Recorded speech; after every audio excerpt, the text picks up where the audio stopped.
Hey everyone, Stacks here. Welcome back to the channel. Make sure you hit that subscribe button, hit the bell for notifications, and prepare to leave a like because today I'm covering X-Men Fantastic Four #1 by Chip Zdarsky. You have the Dodsons, Terry Dodson as your penciler and Rachel Dodson as your inker, and your color artist is Laura Martin. Before I get into the book though, I want to ask everybody, make sure you stay to the end of the video because I got a special announcement that I'm going to do for the channel that should be pretty interesting. Hopefully everybody gets pretty excited about it. I'm pretty fired up about doing it and just excited to share something with the channel. So guys, make sure you stay to the end. Anyways, getting into the book. I'll just say starting out that this book had me several times just throwing my hands up and saying exactly, that's exactly what I've been saying. And it's nice to see that it's not just people reading Marvel, but also the smartest man in the Marvel Universe and one of the people in the Marvel Universe with the most common sense. Both kind of side with the way that I'm thinking on a lot of these issues with Krakoa, with the mutants, with the X-Men, with all of it. I've got nothing but good things to say about Chip Zdarsky. He's probably one of the top 3 writers at Marvel right now. If you lumped him, Donny Cates, and Hickman in the 1, 2, 3, it'd be kind of hard to place him. But I will say that he absolutely nailed this issue. He's had a string of hits lately with Spider-Man Life Story. His Daredevil run, everybody is saying, is absolutely fantastic. So Chip Zdarsky stepped his game up for sure. Doom 2099 was absolutely insane. As far as the art, I liked it. There are a couple things that are, you know, kind of but overall, I really enjoyed it. Some of the continuity stuff, in particular, Kitty Pryde, her transformation from Marauders Kitty Pryde to this Kitty Pryde is really kind of a jolt. In fact, now that I go back and look at it, Pyro doesn't even have blackface anymore. So, I mean, it's just a little bit those inconsistencies across the storylines that are kind of annoying. It seems like somebody should catch that. Alright, so let's get into the story. The book starts with Franklin Richards narrating, and it's basically an introduction, him explaining, you know, all the pressures he went through as a kid, you know, everybody watching him, them finding out he's a mutant, that he can not only dream about universe, he can actually create universes. And it goes so far as to tell us, I guess what's been happening over in Dan Slott's run that I haven't been reading, that now his power is draining for some reason. For some reason, every time he uses it, it's depleting his power source. From there, the story jumps to the Marauders, who are arriving at Krakoa, and as soon as they hit dry land, they're splitting up, going and doing their own thing, getting some R&R. But before Kitty Pryde can even get back and get settled, she's summoned by the Cuckoos, who tell her, look, you've been summoned by Professor X, you need to report. So she goes off to do that, and she knows right away that if Professor X is sending people rather than just reaching out via his mind, that means something's going on and he's busy. And when she walks in, she hears those words from Professor X. That means it's going to be a long day, and that's, we have a situation. And she immediately looks up and sees that that's Franklin Richards and notices him. And once she does, Magneto pipes in and says, yes, that the Fantastic Four recently thwarted a minor alien invasion, or the boy did. And he starts explaining that, you know, not only is he a mutant, you know that, but he's an Omega level mutant. He's kind of a big deal. Well, on top of that, when he went on this adventure, he was aged forward because whatever universe they were in at the time acted differently there. And in doing so, he's aged up. Therefore, he's a young man now. He's a young man who's questioning where he fits into the world. A man who, according to them, needs his people. So you're going to recruit Franklin Richards to Krakoa.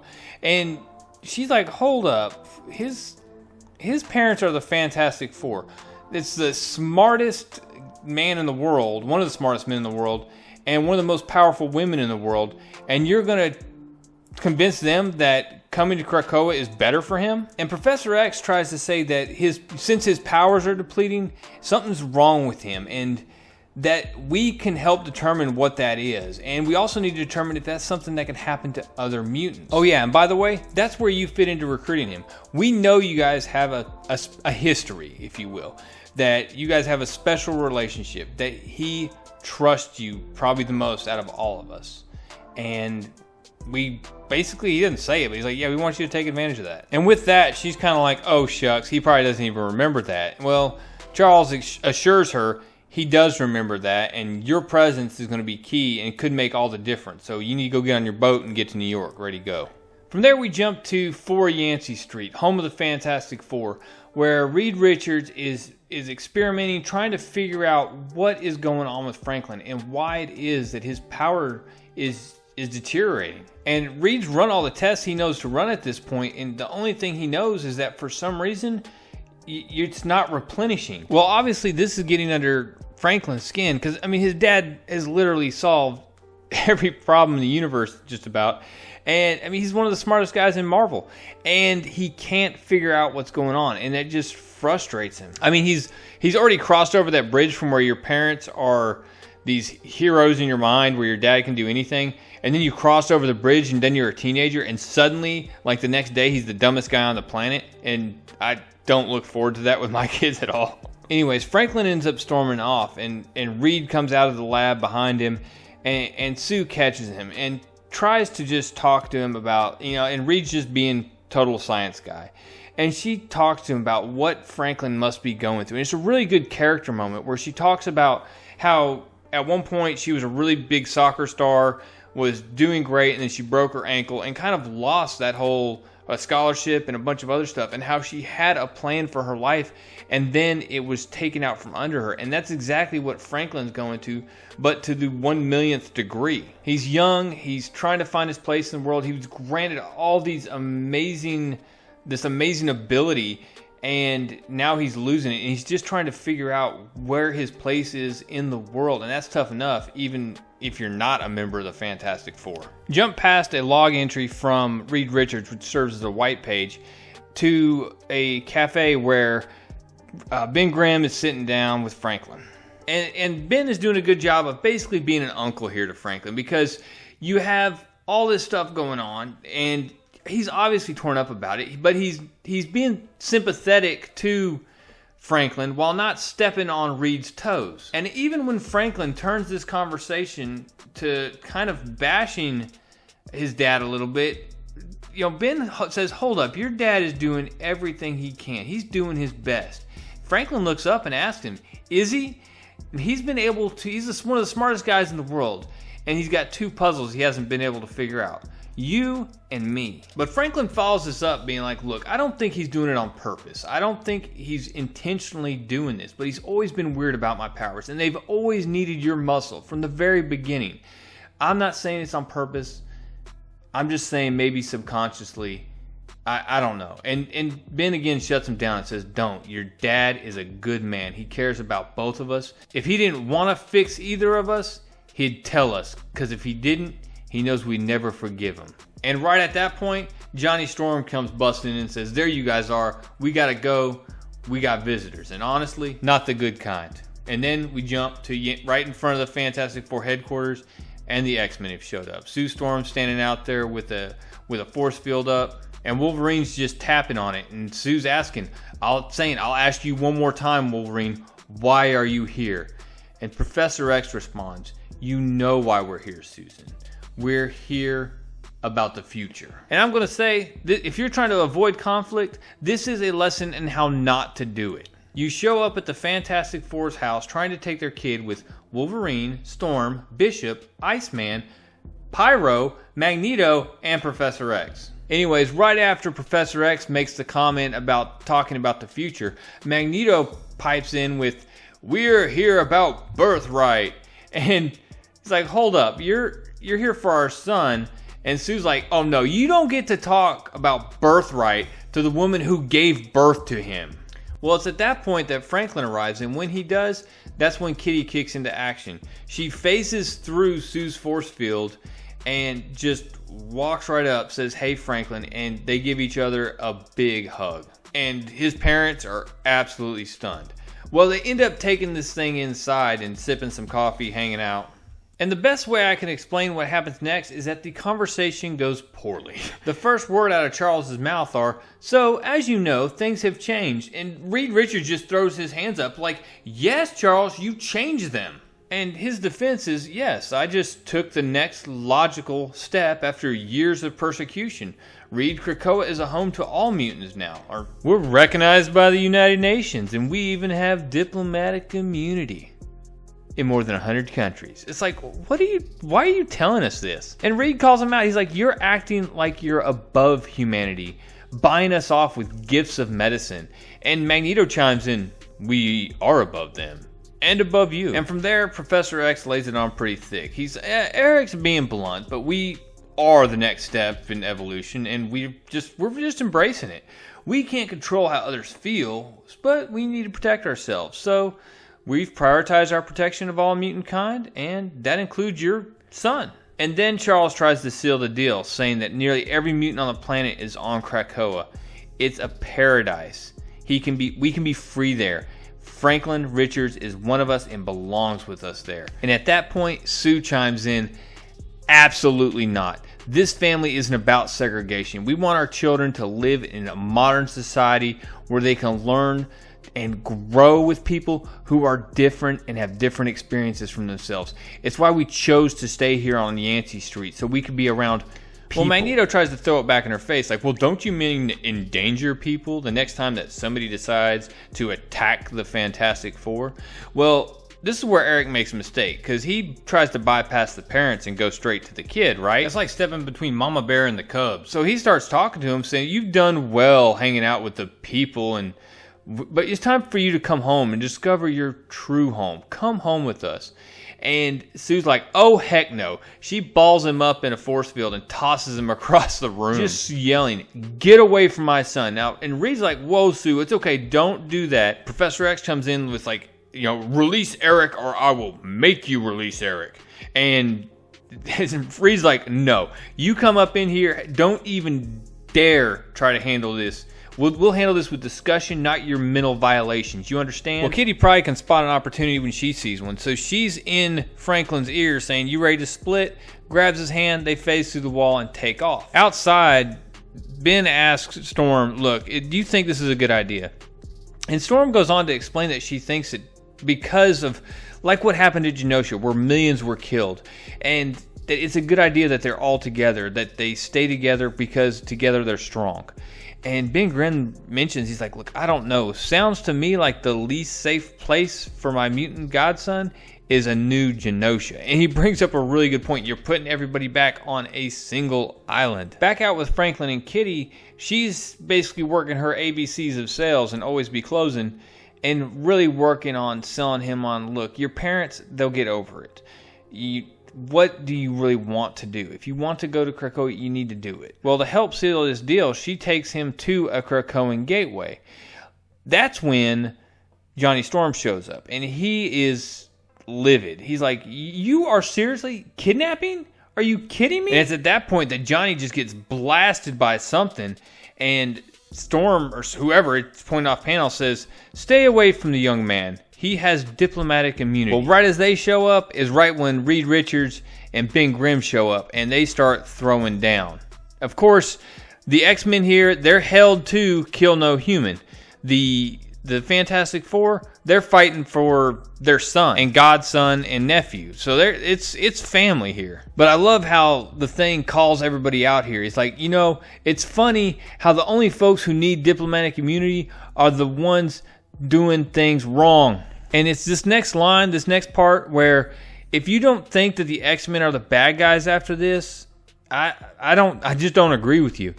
Magneto, I mean, the fight's going on. Sue's tossing Magneto, and you have him stand up and say, your child does not belong to you like some precious bauble. He is a mutant. He is power. Eric, let's not escalate. He didn't say, let him make his decision. He didn't say, look, whatever it is, he said, look, that kid, he ain't yours. He's a mutant. He's mine, basically. He's power. He's not a person. He's a power to them. There is a plan here for Franklin Richards that Magneto and Professor X are trying to exploit. But Sue isn't having it. She's like, oh no, let's escalate so you can learn, you can stay away from my family. Well, that's when Professor X approaches Reed Richards and says, look, it doesn't have to be like this, Reed. And Reed tells him, no, it doesn't. You're forcing a situation that would eventually resolve itself in time. My son is almost a man. In a couple years, he could have went to Krakoa on his own and maybe even stayed for good. But you're on a timetable. There's something you've got going on, and it's suspicious. Off to the side, Franklin is watching all this happen, standing there with Kitty, and she's just telling him, look, you have to decide what you want to do. And it's at that point that he just takes off running. He runs through the gate, but when he tries to do so, he just pops out the other side. And Franklin's just sitting there stunned, and so is Sue, and Reed just sounds off. He's like, look, son, I'm sorry. I knew this might happen, so I created a device that masks your mutant gene, which prevents you from accessing the gates. And this just throws Franklin into a tizzy. You're supposed to be fixing me. And he's like, look, you're my son. I'm just trying to protect you. You're too young to just let go. I'm your father. Your place and poof, he's gone. And at that point, Charles Xavier and the mutants walk back through the gateway, and he kind of ominously sounds, it would appear that you're right, Reed. I suspect this will resolve itself in time. Next little bit goes pretty quick, and honestly, this video's gone long enough already. So you have him complaining to Valeria, his sister, and you find out real quick that they ain't having it. This is messed up. They put a tracking chip on me. She doesn't agree with it either, and she says that tracking chips are meant to be messed with, and parents are meant to be ignored. Well, from there we jump back to Reed. Well, he's getting paid a visit by Ben. Ben pokes him in the chest and says, you know what, Stretch? It's hard enough to convince your kids that you're a good guy without you doing garbage like this. Sue kind of waves him off, but Sue tells him the same thing. Like, look, you were wrong, Reed. What you did was wrong. You cannot do that. And Reed, he knows he was wrong in doing it. But he's stuck in thinking this from a scientific standpoint. He says this, I keep thinking of this like a scientist rather than just thinking about it like a father and solving the problem that way. From there, we jump back to the Marauders, where their ship has kind of wandered into some kind of storm, and Kitty actually says, hey, go wake up Storm so we can actually get these seas calmed down a little bit. Well, when they go get a flare, just in case, for whatever reason they need one, they open this crate, and sure enough, there's Franklin and Valeria right there on the boat with them. Of course, this creates a couple issues. First of all, Valeria is not a mutant. Second of all, they're not going to Krakoa. We find out that they're actually on a mission to rescue some refugees behind in one of those restricted countries. Well, it just so happens that restricted country is Latveria, and they just got captured by Dr. Doom. Or at least they're all in for a fight. So overall, I mean, this book had so much character. There's so much great character moments during this, and as a father, that they're staying away from my kid. I am protecting him. Is he a teenager? Yes, but he's not. If he's not 18, he's not making that decision yet. And honestly, I completely side with Reed Richards so far on this. This timeline being forced by Xavier is not a good thing. It looks really bad. A couple things I wanted to mention about the book that I think they kind of got off. Back in, I think it was Powers of X 3 and 4, when they went to go destroy the Mother Mold, they had that projector they were using where Professor X was linking to Storm, who was linked, but he's also linked to Jean, and he was getting that feed, and she was projecting it and had that really cool image. They had that going here, but without Storm being present, so that was kind of weird. A lot of people mentioned it in the preview that I did. What happened to Franklin Richards' hair? Suddenly it went from blonde at the age of 6 to jet black at the age of 15 or 16. Granted, the guy can create universes. I'm sure when he became a little edgy teenager, he totally changed his hair on his own using his powers. That makes sense to me. Anyways, guys, I really enjoyed this book. I was super hyped for it. I've been hyped for it since it was announced. Honestly, since before then, once you had the stare down between Reed and Cyclops. So, absolutely recommend. Go pick this up. As far as the big announcement for the channel, I've ordered a second set of these. So at the end of the series, I'm going to give away one complete set to somebody. And to qualify, all you have to do is make sure you're subscribed, leave a like on all the videos for it, and leave a comment. So you do those three things: subscribe, like, leave a comment, and you'll be entered to win. I'll announce the winner after the release of the 4th issue in the 4-part series. And I'll pick up shipping and all that stuff, guys. So this is just a small token of my appreciation to everybody for watching. I really appreciate all the growth that I've experienced on this channel, and it's all because of you guys. I will say that I'm trying to get A covers for all these, but I had to order the second set. They didn't have them in, so I'm hoping to get that, but it may not be. Even if it's variants covers, you'll get, you know, issues 1 through 4, the whole set if you win. Subscribe, like, comment, and have a great week, guys. That's all I got. Real Comic Stacks out.